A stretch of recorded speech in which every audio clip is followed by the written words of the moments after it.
Sebuah rekaman ramai dibicarakan warganet di media sosial Telegram pada Rabu 28 Agustus 2024. Dalam rekaman tersebut memperlihatkan bagaimana pertempuran sengit terjadi antara pasukan Rusia dan pasukan Ukraina di arah Ugledar.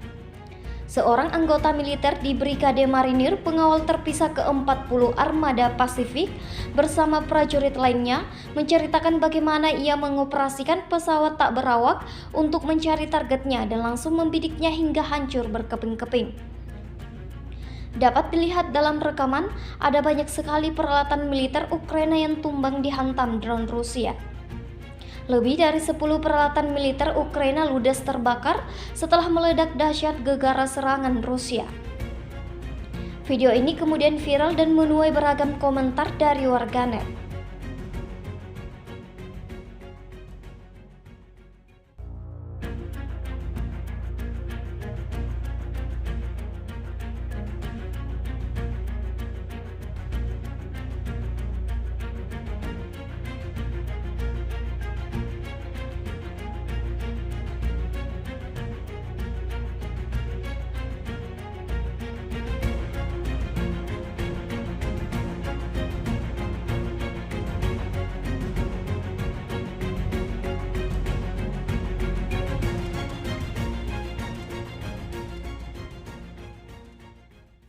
Download Tribun X sekarang, menghadirkan lokal menjadi Indonesia.